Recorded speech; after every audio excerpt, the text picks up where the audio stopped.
He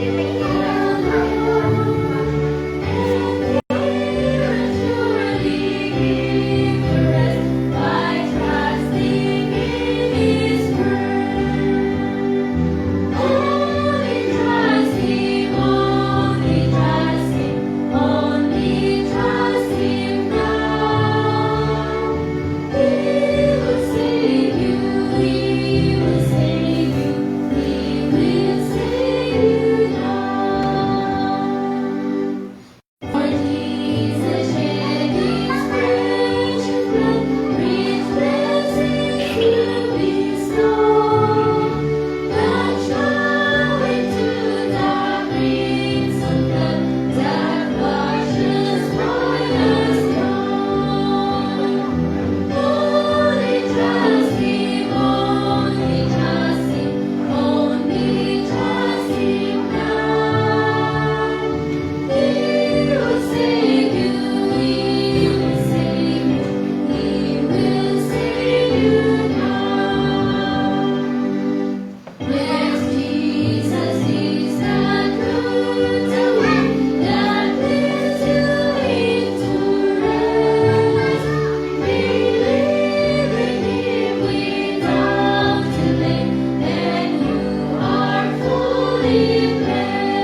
Amen. Ang mga bakante upuan. Happy second day din po ng ating pong, third pala, sorry. Happy third day din po ng ating pong Youth Week of Prayer. Akin pong babanggitin ang program ngayong gabi ng kapatid na pinangunahan po ang inyo pong lingkod na presider at ang opening song po. Opening prayer ni Brother Leonard Mendez. Musical offering po na ihahandog po ni Brother Don and Sam. Speaker po ni Sister Joanne Nicole Mercado. Magkakaroon po tayo ng prayer request na babanggitin po kung meron po kayo. At magkakaroon din po tayo ng ACST prayer na papangunahan po ng adoration ni Sister Rosana Elcano. Confession po ni Sister Mayan Mendez. Supplication ni Sister Haniel Mercado. Thanksgiving po ni Brother Joey Sabilla. At after po noon, magkakaroon po tayo ng closing song, My Jesus, I Love Thee. At closing prayer po ng speaker. Yun po ang ating pong program ngayong gabi at ibigay ko na po ang pagkakataon sa ating po sa lingkod.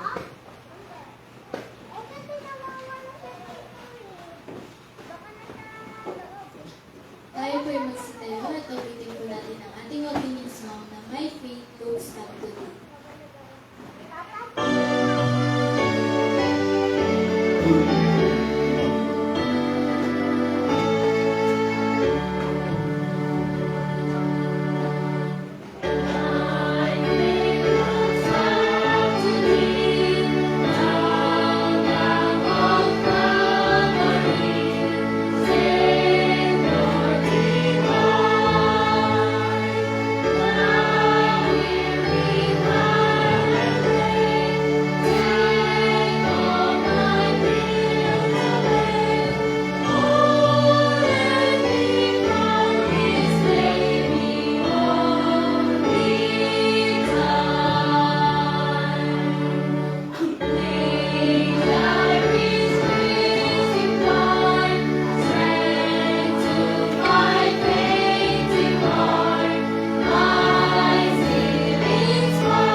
Hindi ko po na tayo po yung magkaroon ng mga tao sa po.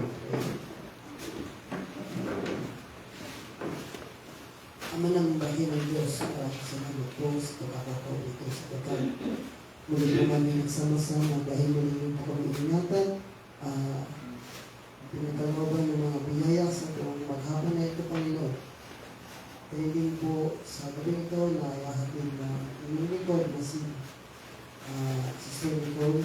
Nadalangin namin naman sa pamamagitan ng Panginoon salita ay tanging nalabas po sa inyo mga banal na salita ay siyang makamtag sa gabi ito upang magamit namin sa aming pangarapan ng Panginoon.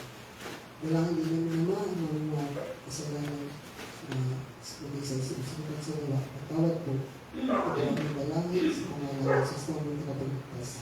Amen.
Tayo po yung manalangin. Maraming mga pamilya sa lahat. Maraming salamat po sa inyong pong patuloy na pagpatnubay at pagbibigay po sa amin ng pag-asa. Nawa Ama, ang inyong pong Panginoon Espiritu, ang siyang sumama sa amin, sa aming pag-aaral sa gabi ito. Ito po ang aming sagot na namin sa Panginoon Jesus. Yan, magandang gabi po sa ating lahat at happy Vesper. Happy Sabbath po. And happy third night of our Youth Week of Prayer. At since nasimulan po, nung first night natin, nasimulan po ni Sister Rowella yung pagtatanong, itutuloy ko po yung pagtatanong niya. Since nagkaroon na po tayo ng mga topic, tungkol po dun sa nakaraang dalawang topic po yung tanong ko. So, unang tanong po. So, hindi po pwedeng sumagot dito si Sister Rowella sa akin ng tanong. Kasi, ano niya ito topic na ito. Yan. So, sa unang tanong, mula sa first date natin, ano po yung key text nung first date nila? Hindi na po kailangan sabihin yung buong memory verse. Kailangan nyo lang po sabihin sa akin, ano po yung key text nila. Ayan, si Ate JP. First John 4:8. Pero consolation prize po. Ano po yung key text ng atin pong first night? Kung sino po nakakaalala. Clue, nasa 4 gospel po siya. Ayan. Sabi niya na, Matthew. Isipin niyo na lang po, ano po yung chapter and ano po yung mismong verse ng first day. Yun po, may malaking clue na po, Matthew. So, sa 66 books of the Bible, alam na natin ang Matthew siya. Wala pong nakakaalala. Okay po, so baka magtagal pa po tayo. So, ang key text po natin nung first day, ano po yun? Mateo or Matthew 9 verse 36. Sabi ko na nga. Okay, so sa second day naman po, kagabi, Nasa isip ko na since wala po dito si Sister Yenyan, so lahat po pwede po sumagot. Ano naman po yung key text kagabi? So, kung nung Wednesday po ay Matthew 9 verse 36, ano naman po yung key text kagabi? So, ang clue, Matthew din po siya. Kagabi po, ano po yung key text?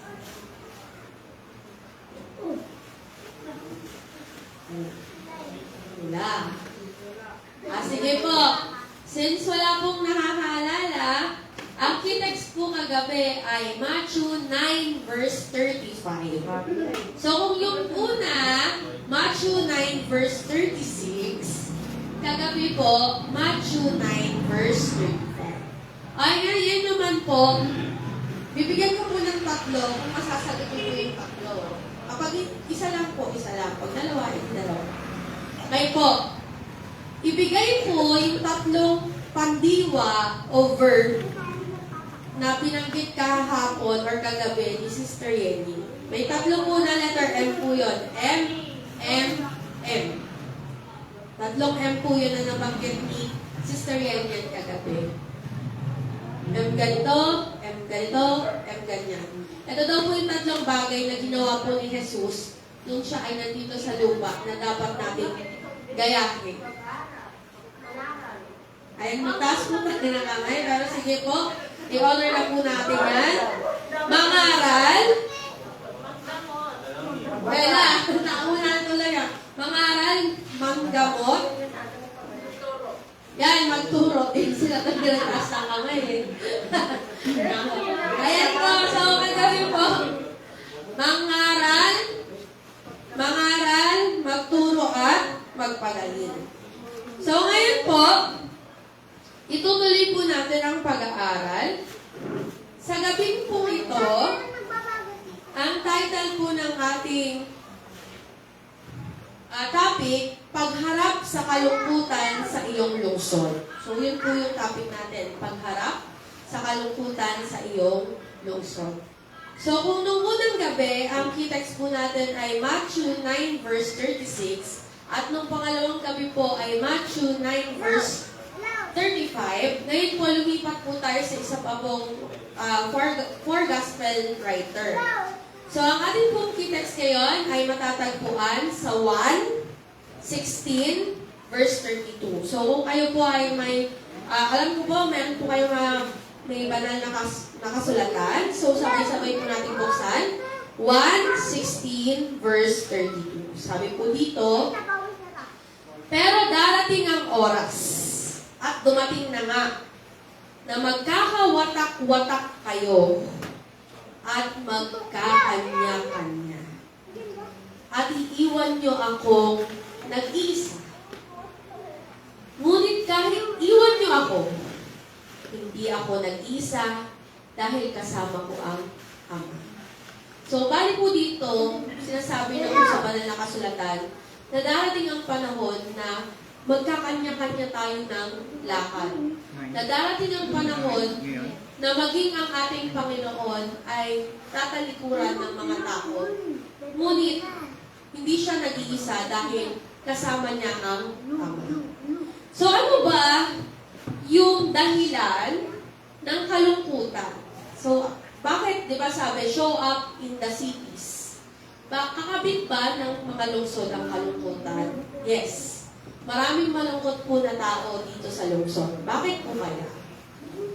So, meron tayong tinatawag po mga kapatid ng urbanisasyon. So, ang urbanisasyon po, ito po yung proseso kung saan yung isang lugar, gagawin siyang isang lungsod.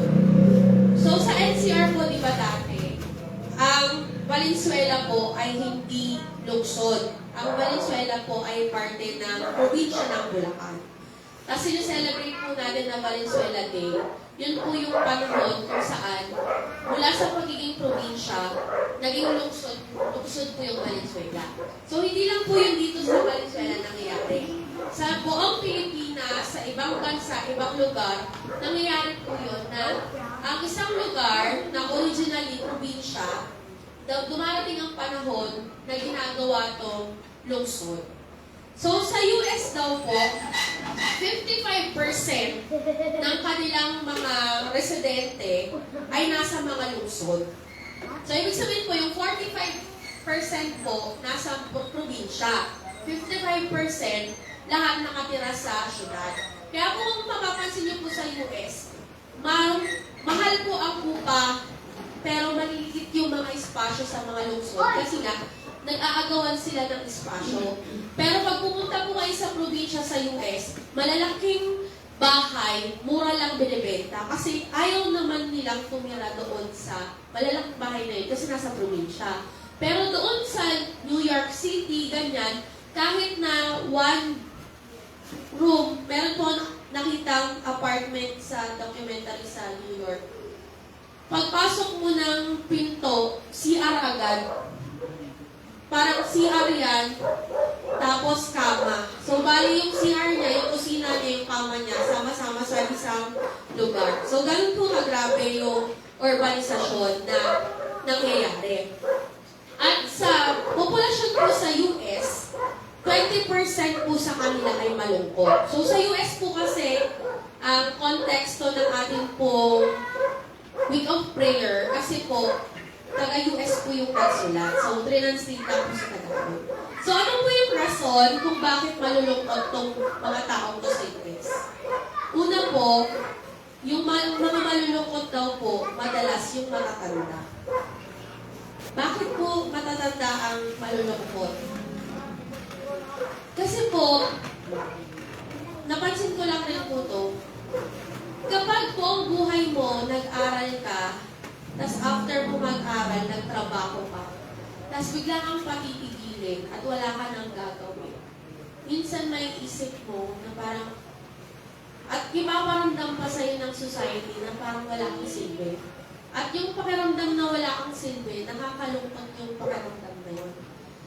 Tapos, example ko rin po, nung pandemic po, nung kasagsagan ng pandemic sa Korea, marami pong na-depress na matatanda doon. Bakit po? Kasi, since sobrang linis ng Korea, nung wala pang pandemic, mas lalo silang naging malinis nung during the pandemic. Kaya ang ginawa po nila, wala na talagang cashier. As in, lahat contactless. Ngayon po, bakit na tumaas yung depression ng mga matatanda? Kasi hindi sila marunong umorder ng contactless. hindi sila marunong magbayad ng hindi cash. So, kung ikaw ay matanda, wala kang kasamang nakakabata sa bahay niyo, paano ka mag-grocery?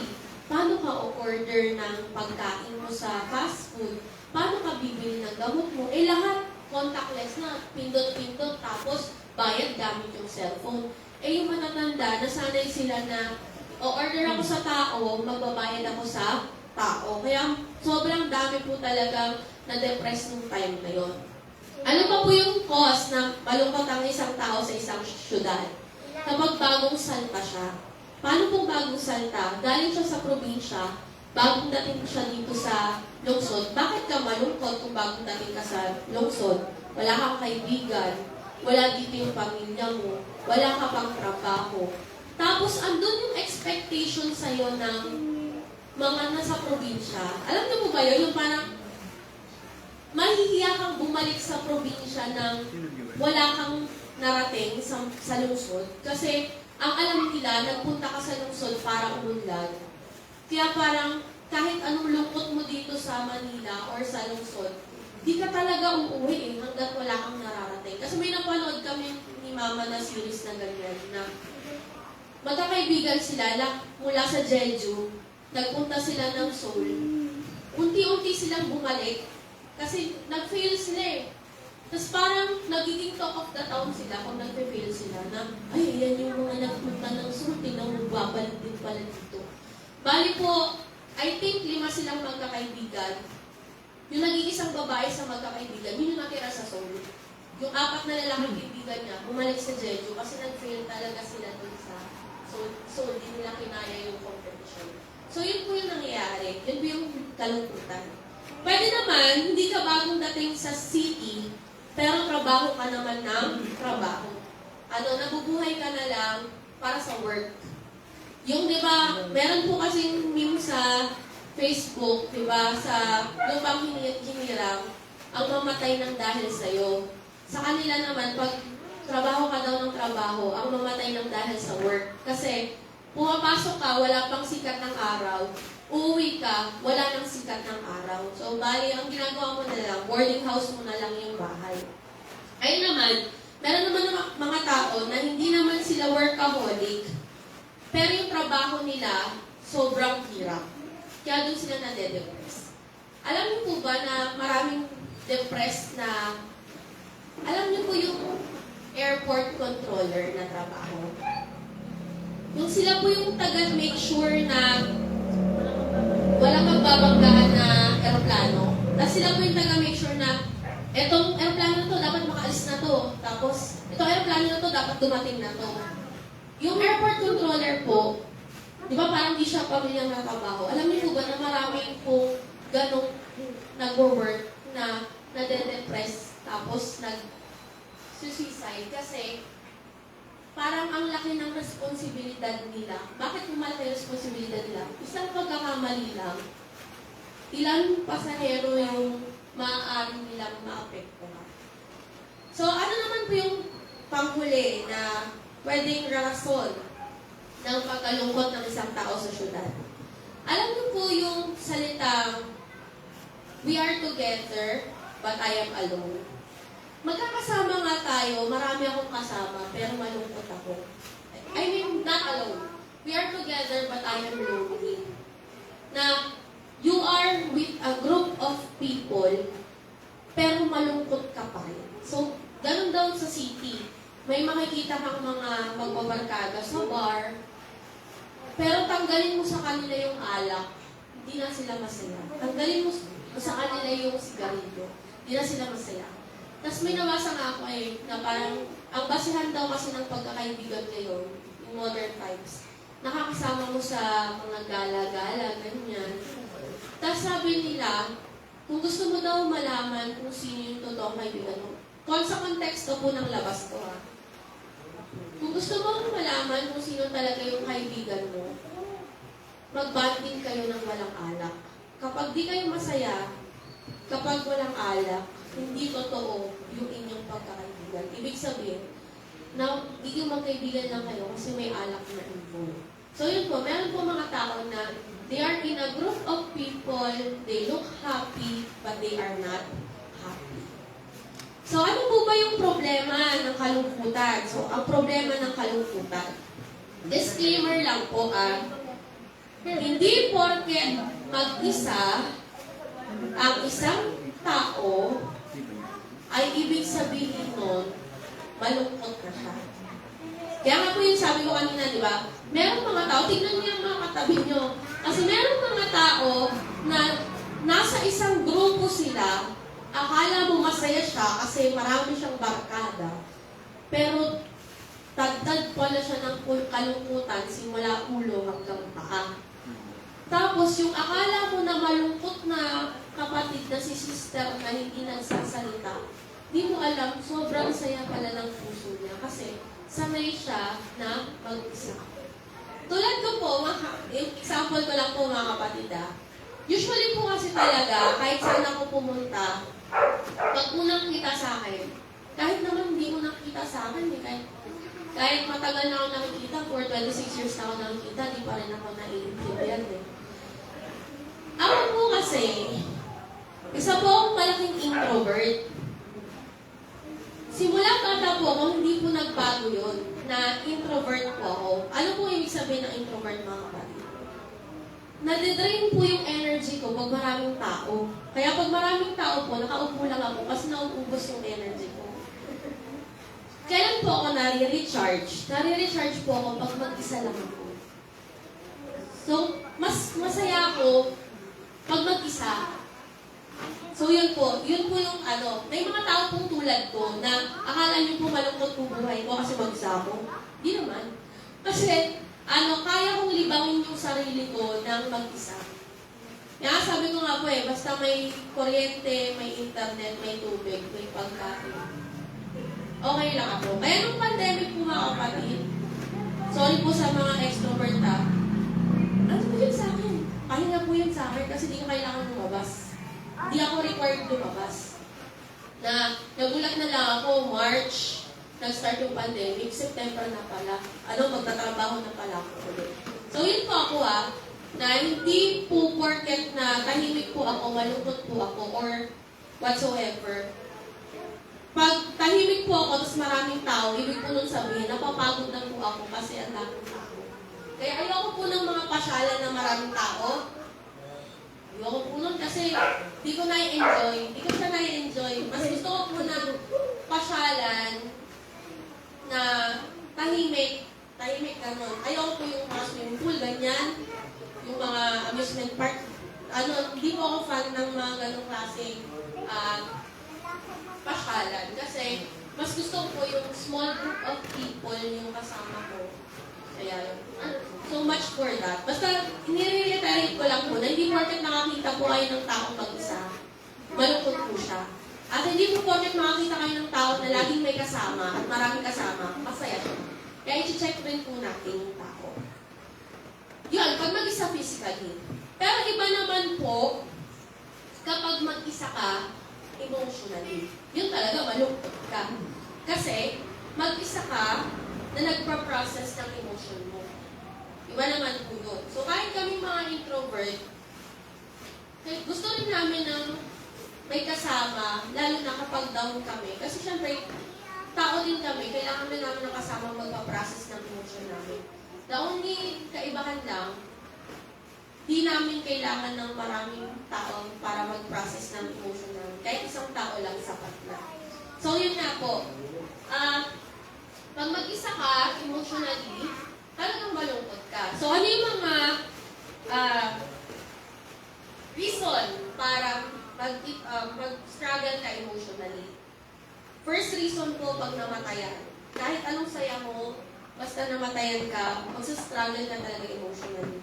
Pangalawa, nakipaghiwalay o may broken relationships within the family or within the friendship group. Pangatlo naman po, financial problem. So, ito po yung top 3 na nakakapagpalungkot sa tao. Una, kapag may namatayan ka or kahit di namatayan, parang may loved one ka na lumipat ng lugar. Pangalawa, may loved one ka na lumipat ng bahay o may loved one ka na di kayo nagkaroon ng pagkakaunawaan. Yun nga, pangatlo, financial distress. Sabi nga po dito, I have 100 problems. 99 of them will be solved if I have money. So may tao po nagsabi na may 100 problema daw siya. 99 daw sa problema niya, solved kung meron siyang pera. Hindi naman po natin sinasabi na ang pera ay nakakapagpasaya ng tao completely kasi may mga mayayaman na malulungkot. Pero kapag hindi mo iniintindi yung financial na aspeto ng buhay, mas magaan ang buhay. Not from my experience po. So nakikita ko po sa mayayaman na hindi sila ganon kalungkot compared sa atin kasi meron silang aspeto ng buhay nila na hindi na nila pinoproblema. So, ano po ang lunas sa kalungkutan? So, ito na po tayo. Ano pong lunas sa kalungkutan? Alam niyo po ba na ang salitang nag-iisa ay binanggit sa Biblia ng 118 times? So, ang daming beses po Pero yung konsepto ng pag-iisa po na 118 times na nabanggit sa Bible, hindi po yon ibig sabihin ay malungkot. Alam niyo po ba na ang konsepto ng kalungkutan ng tao ay nagkulang after ng World War II? So, ibig sabihin po, bago po yung World War II, wala palang konsepto ng lungkot yung mga tao. Maaari pong nararamdaman nila yung lungkot, pero hindi siguro gaano malawak yung kanilang pangunawa sa salitang kalungkutan. Pero after po ng World War II, doon lang po na-establish na may emosyon pala na tinatawag na kalungkutan. Now, gusto ba ng Panginoon na tayo ay nag-iisa? Gusto ba ng Panginoon na tayo ay nalulungkot? Hindi. Hindi po talaga. Kaya nga po, kung mababasa po natin sa Genesis 2 verse 18, pagkatapos sinabi ng Panginoong Diyos, hindi mabuting mabuhay ang tao ng nag-iisa lang. Kaya igagawa ko siya ng kasama na tutulong sa kanya at nararapat sa kanya.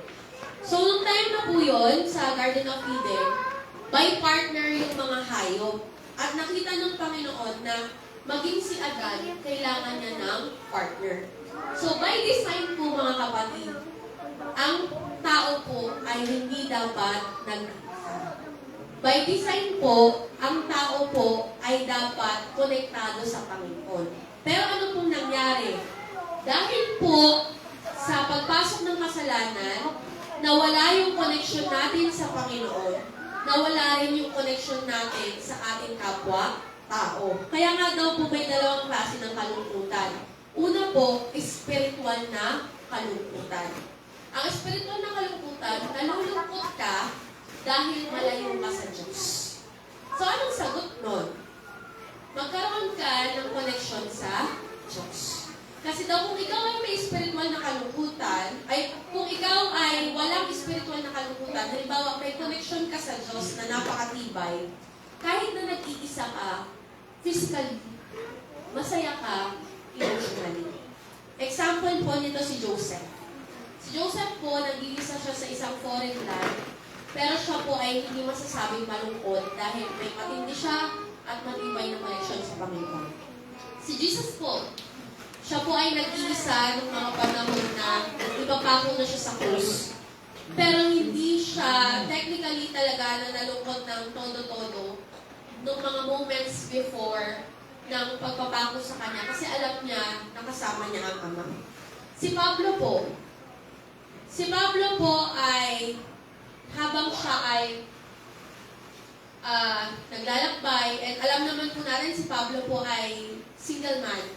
Tama po ba? Single man. Hindi siya nag-asawa. Pero hindi siya naging malungkot. Bakit? Kasi siya ay konektado sa Panginoon. Kung titignan mo siya sa pamantayan ng tao, akalain mo malungkot siya. Tulad ngayon, pag sinabi ng mga tao, ay single yan, malungkot yan. Hindi porket single, malungkot. Hindi porket may relasyon, masaya. So, yun. So, si Pablo, single siya na namuhay sa mundo, pero hindi siya naging malungkot dahil sa connection niya sa Diyos. So, ano yung pangalawang klase ng kalungkutan? So, ito po yung relational loneliness. So, ano naman to? Kalungkutan kasi wala kang connection sa ibang tao. So, yun po yung dalampas ng kalungkutan. Hindi ka connected kay God, hindi ka connected sa ibang tao. So, paano ka connect? So, mag-connect ka sa family, lumapit ka sa family mo, lumapit ka sa work, lumapit ka sa school, magkaroon ka ng support group. Alam niyo po mga kapatid, ang amazing lang po ng social media ngayon. Kung ano yung pinagdadaanan mo, makakahanap ka ng support group sa Facebook para doon. Kasi po ako, pag may interesado po ako, interesado po ako sa isang bagay, nagsisearch po ako sa FB tungkol po dun sa bagay na interesado ako. Nasasali ako sa group na yun. Tulad po niyan, interesado po ako magluto. Nag-search po ako, group ng mga nagluluto. Ayan, ang daming group. Sali lang ako dyan. Nag-share sila ng mga recipes. Nung si Mama ay na-applyan ko ng PWD, nag-search ako, PWD support group. Ayan, ang dami. Tapos may nag-ask sa akin, paano daw humingi ng financial assistance sa government. Nag-search ako ng support group ng mga taong naghihingi ng financial assistance. Ayan, may lalabas sa FB. Gusto kong sumali sa triathlon. Nag-search ako ng mga group na nagtitrain sa triathlon. Nanonood lang ako. Kahit anong gustuhin natin, may support group na pwede nating salihan. Ngayon, dati ang hirap bumuo ngayon ng ganung bagay. Pero ngayon, ang dami nating pwedeng salihan. Merong mga group ng in-abuse. May mga ganun ako nakikita. May mga group na may AIDS. Kahit anong gusto nyo na suporta, search nyo lang sa FB, makakita kayo ng suporta. Huwag lang yung maling suporta, ha? Yung suporta na may bayad. Okay? At ang pinakamahalagang suporta po ay suporta ng church. So, to close this topic po, meron pong isang testimony dito kung ano po yung kahalagahan ng church. Ang church po mga kapatid, hindi po yung building. Di ba po? Alam naman po natin ang lahat. Ang church po ay bawat isa po sa atin. So, napakagandang testimony po nito mula po sa writer. Sabi po, may isa daw pong babae. Ito pong babae ito, ang buhay niya daw po ay trabaho, bahay, trabaho, bahay, trabaho, bahay. At dahil ganun lang po yung buhay ng babaeng to, yung babaeng to po ay depressed. Ngayon po, yung ka-workmate niya ay isang Seventh-day Adventist. Niyaya siya na, punta ka sa church namin, simba ka. Di nagpunta. Kinulit. Kaya minsan maganda maging makulit eh. Kinulit siya ng kinulit. Tapos itong babae na to, nagkaroon siya ng mindset na, sige, para di mo na ako kausapin pa ulit, pupunta ako. Nagpunta siya. Pagpunta niya sa Sabbath worship, nagpunta siya ng umaga, na-enjoy niya hanggang hapon. E di na-enjoy niya na hanggang hapon. Ngayon, next Sabbath, kahit di na siya niyaya, bumalik na siya. Nung pagbalik niya nung next Sabbath, ito kasing babae na ito ay kabataan, niyaya siya na pumunta sa bahay ng isang kapatid. Kasi nagkaroon na siya ng connection, fellowship, nakarating siya sa bahay ng isang kapatid. Tapos, bukod doon, sinali siya sa isang prayer group ng mga babae din, ng kabataan. E di meron na siyang kamingel. Bukod doon, sinama siya sa text chain. So, may text chain yung church na to. Napakaganda. Ano po yung text chain yung church na to? Lahat ng members nakaka-receive ng memory verse araw-araw. So, yun, nakaka-receive siya. 6 months na tuloy-tuloy na in-include, binigyan ng pagmamahal ng babae na to. Itong babae na to, mga kapatid, mula sa pagiging malungkot at depressed, naging masayahin. At nung siya ay binautismuhan na after 6 months, ang sabi niya, bago siya bautismuhan, naging posible daw ang ganong pagbabago ng buhay niya na simula sa pagiging malungkot. Siya ngayon ay masaya na dahil sa pagmamahal ay pinakita sa kanya ng church. So ngayon mga kapatid, sa gabi ito, malungkot ang syudad. Tayo po ay nasa isang syudad. Tayo po ay nasa Valenzuela. Maraming malulungkot na tao Maaaring sa loob ng church mismo, may malulungkot na tao, sa family natin, kung saan man tayo nakakarating, maaari pong may kilala tayong malulungkot. Ang tanging dalangin ko mga kapatid, tulad po ng church na kinabilangan po ng babaeng ito, no po ang pagmamahal ng Diyos ang siyang pumuno sa ating mga puso na ito ay umapaw na maparamdam natin sa mga taong nalulungkot. Yun lang po at happy sa Amen. Amen. Ay, ano pa pala? Prayer request.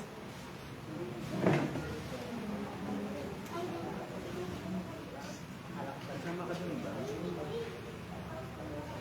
kasama ka. Wala. Vacation ka.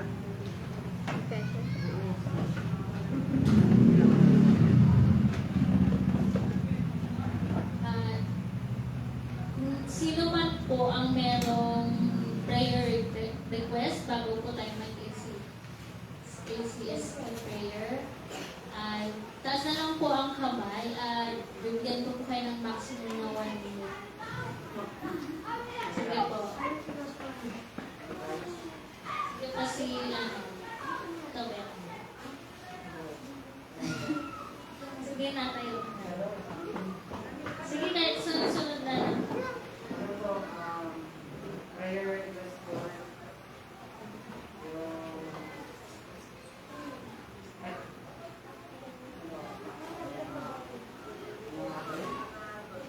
Ano, sa school po, yan.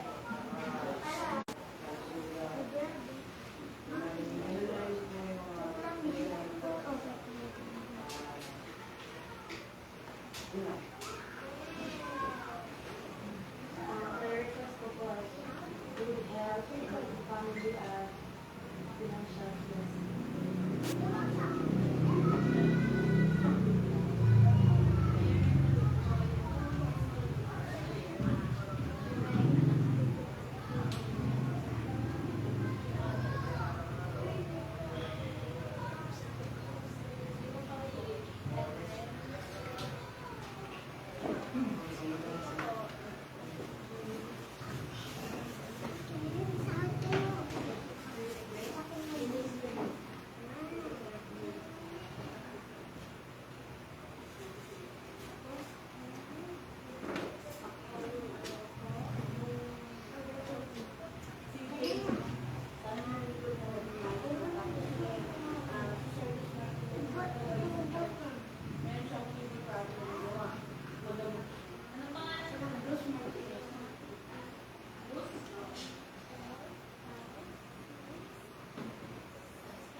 training, kaya na kami ng nakabalik na ligtas nagpapatuloy sa gawa. Prior to sa po ay yung ang paglilingkod ng inyong lingkod sa buong distrito, maging sa inyong church, sa Rockville. At the same time, health ng aming mga anak, especially kay Rafa, at sa kanyang continuous na exam ngayong ating Monday and Tuesday. At sa iba pa natin mga gawain, sa evangelism, patuloy po natin dalangin yung mga nagbibigyan ng Bible study na walang gano'n natin sa pinamagpapalala.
manalangin na kami po ay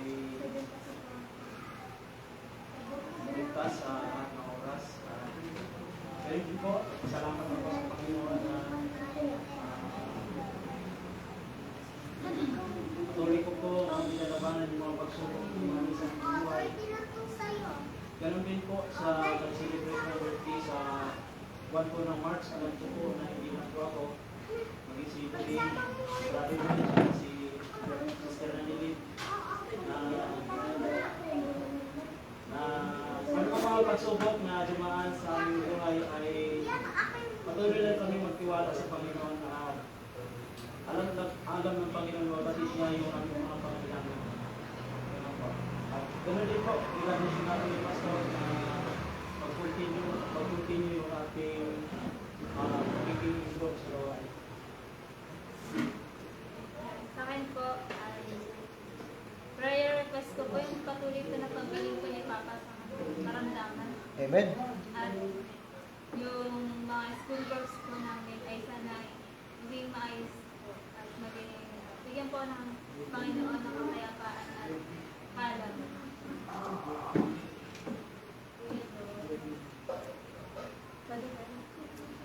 Okay, salamat sa Panginoon dahil tuloy na binayaan tayo ng pagpapala kahit na may mga struggle tayo sa buhay. Pero hindi tayo pinabayaan. Tunay na Panginoon ay nasa atin. No? Prayer request po ay yung atin pong church planting na isasagawa natin this year. Meron na po tayong budget pero hindi pa kasi tayo nagkakaroon ng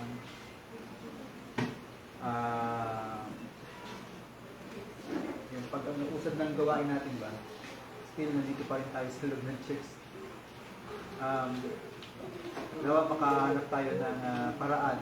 Pastor, sa ating pong church planting na lugar sa Ugong.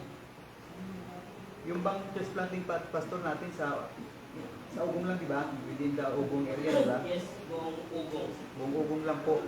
So, actually, yung gawain po talaga natin ay nakapokus talaga sa Ugong. So, meron tayong budget, problema hanggang ngayon ay wala lang, natutulog lang siya. Hindi siya gumagalaw, mga kapatid. Nabawasan na siya ng GYD, yun lang po. So, doon lang siya nabawasan.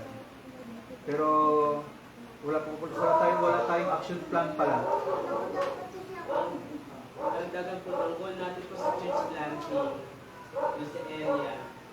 Kahit di pa Adventist, makas natin sa kanila yung vision na hindi po baptism yung ating panghangat o makapag-disciple tayo ng mga tao na yun naman po ang gagawa para ngayon, yung budget natin, may plan tayo po sa distrito pero mas maganda din may plan ang nearest Mother Church soon, ang Rockville na makapag-put tayo ng mga leaders po. Kumbaga, actually, nag-start tayo from the scratch ngayon dahil may mga consideration. Pastor, ano tayo? Ayun nga, sama na rin po sa prayer request na mag-plan po tayo. At bukod magkaroon po tayo ng empowerment sa mga leader lang po para ma-encourage po bawat departamento na may hawak po ng kanilang mga posisyon. Pastor, ay nag-chat din po ako kay Pastor Agarin na bigyan tayo ng pagkakataong empower tayo mga kapatid. So nadalangin po natin yun kasi nakapokus po talaga yung gawain natin sa darating po nitong taon. Pag hindi po tayo gumalaw, ay yun po, hanggang doon na po tayo. Trabaho, gaya nga sabi yung message ni Nicole, yung syudad po ay talagang napaka-busy po para sa atin. Sana maging busy po tayo sa Panginoon.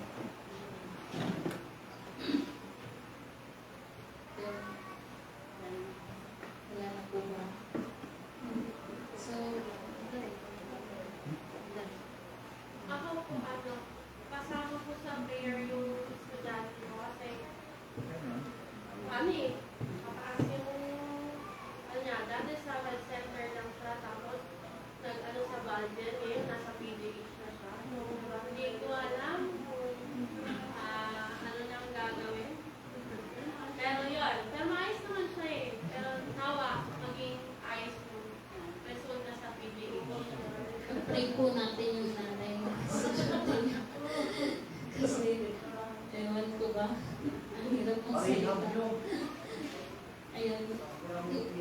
Yung sa ano naman po, no, na maganda po yung prayer request ni Brother na yung sa ano po, church planting sa Bubo. Kasi sa panahon po ngayon mga kapatid, ang nasa isip po ng mga tao, ano, kalusugan nila. Saka kung paano sila magiging practical. Hindi lang sa physically po, pati emotionally. Kasi yung panahon po kasi natin ngayon, sobrang hirap na po eh. Lahat na, kumbaga lahat, di lang po sa financial yung naranasan natin na hirap. Ano na, lahat na parang all in na. Kaya kung magkakaroon lang po tayo ng crusade doon, parang na-catch ng attention nila yung ano, health, emotional, physical, tsaka yung paano sila magiging practical sa buhay. Bawa, yung financially, kung paano sila makakatipid, bawa, yung tokwa, naging ano na yun, naging hanap buhay. Bawa, ang dami kong paraan, kasi ang dami nilang mapapatipid sila dun sa ano na yun, sa tokwa na yun. Kung baga ganun na. Mga ano lang po yan. mga paraan lang para kung paano sila makakatipid sa buhay. Diba po? Yan lamang po. At magpo-proceed po tayo sa confession po ni Sister Mehan, supplication po ni Sister Hanil, and thanksgiving po ni Brother Joey Sevilla. Ating pong prayer request ay summary na lang po ito, no?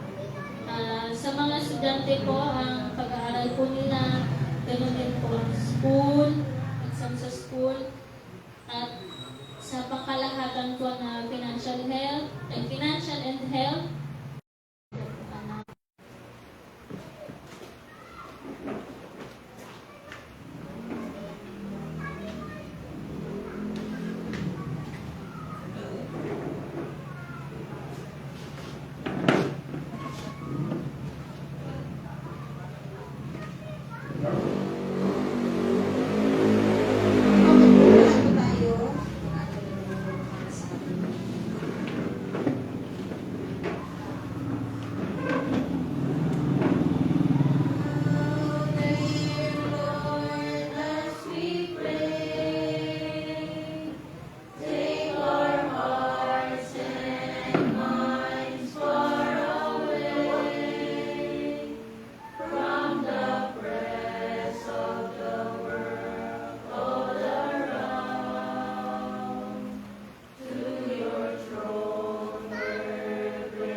Dahil ikaw po ang Diyos na makapangyarihan sa lahat at malaking Diyos na aming katiwalaan sa araw-araw ng aming buhay. Panginoon, pinupuri ka dahil ikaw nagbigay sa amin ng kaligtasan sa araw-araw ng aming buhay. Kanilig po, pag-ibig na wala sa bawat isa. Pinupuri ka, Panginoon, dahil sa iyong mga kinahanglan. Pinupuri ka, Panginoon, magpakainin mo.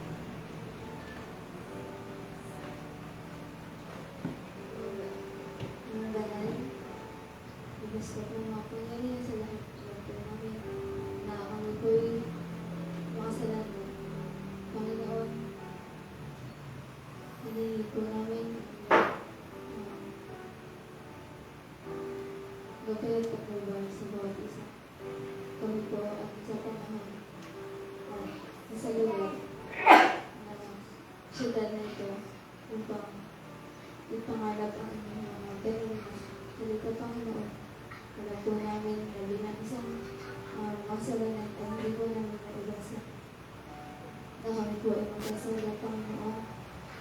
Dinadalangin at nagsisimamo kami sa bawat isa na layo na po kami sa anumang tukso na dito sa mundong ito Panginoon. Naway, huwag niyo pong pabayaan ang bawat isa na mawalan sa inyong Panginoon. Alam niyo po at kilala niyo po ang inyong mga anak, Panginoon, na at sino man ay ayaw niyo pong mawala sa inyo.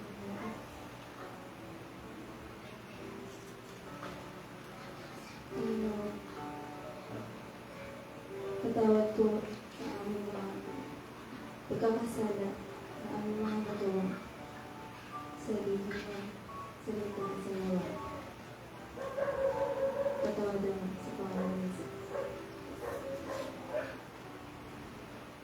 Sa pagpapatuloy Ama, nilalapit ko namin sa iyo ang una, ang mga may kaarawan, ang buong March na ito na ang po maraming magdiliwang ng kanyang anniversary, kanyang birthday Ama at mga pagkasal. Nilapit po namin sa iyo si Baro nandito. Pagaling niyo po siya, mas pagaling sa kanyang karamdaman. Upang makabalikan siya sa pagkakalain po siya sa kanyang gawain dito sa church, bilang elder. Ngayon po si Brother Enrico Masipa, Ama, na yung pinagkang alam ng Mercy, Ama. Ipunin po kanyang puso upang maalala na po makabalik dito sa church. Kayo din po ang iba pa po mga kapatiran ng pinagawang Ama. Ngayon po, Ama, nilapit din po namin sa iyo ang mga estudyante. Alam niyo po ang kanilang mga naranasan, ang kanilang mga paghihirap, ang kanilang mga financial needs, ang kanilang mga emotional needs, Ama. Alam niyo po sa inyo kabayan, lalo po mga narating ng exam, si Amiel, si Leanne at si Rafa, Ama. Pwede po sa inyo na na alam niyo po na malaki pa rin siya gumamit, Ama. Pagpalain po siya upang makatapos at nasa kanilang pag-aaral at mapagpatuloy niya ang pag-aaral. Pwede po, nilalapit namin sa inyo ang mga financial needs ng bawat pamilya. Alam niyo po ang aming pangangailangan. Pwede po ang aming pusa. Alam niyo po ang mga kailangan namin at hindi namin kailangan. Kaya tumulong kami mag-desisyon sa lahat ng mga desisyon namin at kung ano ang dapat namin itahin. At tulungan po kami na maging wise sa aming pag-aaral. Pwede po ang nilalapit po namin sa inyo ang mga gawain po sa iglesia. Ang aming church plan po, tulungan po ang aming pastor na lumas sa pagkasalan sa lahat ng churches na kanyang nawakan. Bigyan niyo po siya ng wisdom at ito po magpapasok ang pangyayon sa ministeryo niya na hindi magagawa at bigyan niyo po ang mga leader namin, mga elders namin, mga bawat iglesia. Tulungan niyo po sila na ipanglap ang kanilang mga gawain na mga kapubayan at ang kanilang mga desisyon na hindi sa kapubayan nila. Pinagalaman niyo sa inyo ang mga karamdaman, si Sister Jane Angerol. Alam niyo po na isa siyang kapitong na babae, anak po namin na marami na po siyang pinagdaan at alam po namin na lagi niyo siyang pagkakaroon. Dahil po ang kaibigan po ang mga Sister Cruz Martinez na ngayon po nakalapit sa balik ng karamdaman dahil sa mga pagkakaroon ng nutrition at nawa mas madarating pa po siya sa mga babae na dahil po ay nagalangin po sa ito. Ang aming prayer ng mga kabataan, nawa ang lahat ng mga nalilipang sa pagkakaroon sa kabataan namin at ang syudad na aming paglilikuran ay nagtuturo kami sa mga tao sa aming pamilya. Pinadalangin po namin ang bawat isa sa aming mga ang kanilang kailangan. Tulungan niyo po kami kung saan man kami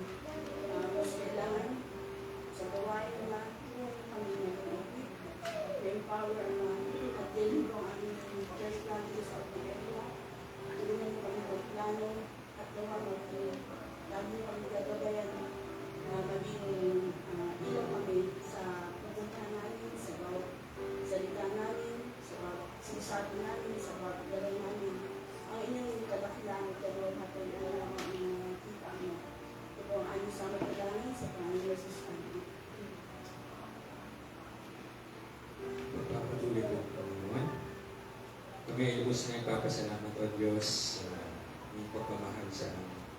Sa iyong mga biyayang aming natatanggap sa wedding, sa buhay na aming tinanggap sa amin. O Diyos, maraming salamat po sa pag-iingat sa amin, sa daan, sa kung saan man kami nagawin, Panginoon. At sa mga oras na ito, Panginoon, kami ay lubos na nagpapasalamat sa mga paalala na iyong binigay sa tulong ko, Panginoon. Maraming salamat, Panginoon, na patuloy niyo po kami binibigyan ng pag-asa, binibigyan ng tiwala, Panginoon, na kami ay magamit, Panginoon. Kami ay maramay na kami ay maging daluyan ng pag-asa dito sa mundo. Panginoon, maraming salamat sa lahat ng bagay. Kaya din, Panginoon, sa pagpapayayang ito na pinagkaloob sa aming prayer, Panginoon.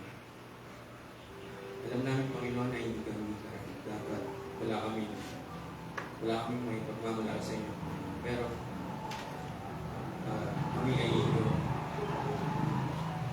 patuloy na pinagbibigyan ng pag-asa na makausap ka at relay namin, Panginoon, na aming mga salud at pasasalamat sa inyo. Panginoon, patuloy kami nagpapasalamat sa church na ito, Panginoon. Patuloy niyo pong ginagawa na bagamat maraming struggles, Panginoon, ay patuloy niyo po aming nilalapit sa inyo, Panginoon. Ganyan din, Panginoon, ay patuloy namin pinasasalamatan na nandiyan kayo lagi, Panginoon, na aming gabay, na aming Diyos. Maraming salamat sa lahat, O Diyos, sa pag-inig ng aming mga namin. Ito po yung aming namin sa pangalan ng Panginoon Jesus.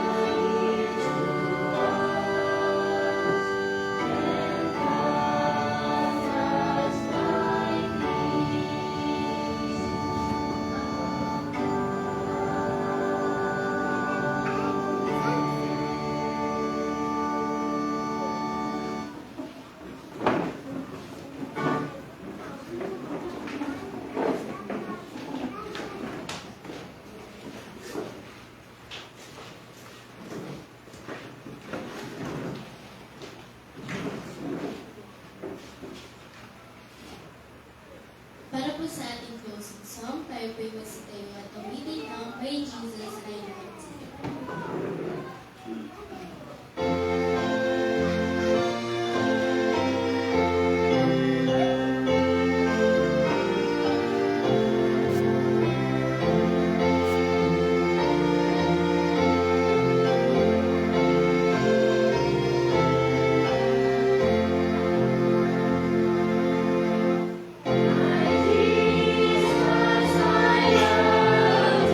I know thou art mine.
sa inyong pong plano na kami po ay magpapagpapagpapag at hindi po nag-iisa.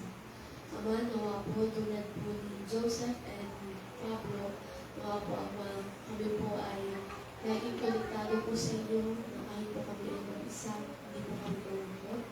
At nawa po Ama, hindi po pag-ibig ang siyang puno sa aming mga buhay, na kami po ay maging masaya sa paglilingkod sa inyo at ito po ay makita ng mga taong hindi pa po nakakilala sa inyo. Ito po ang aming samot-dalangin sa Panginoon Jesus. Amen. Request lang po kasi kailangan po daw mag-submit ng video kay Pastor Bong lang po para po sa 777. Lahat po siguro po dito sa unahan. Sige po.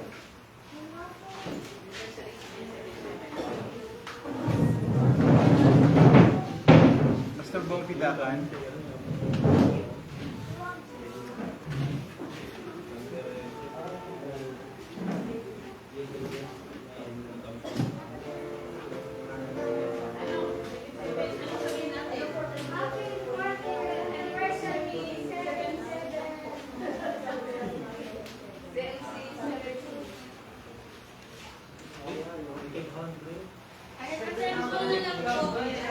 Sige, go.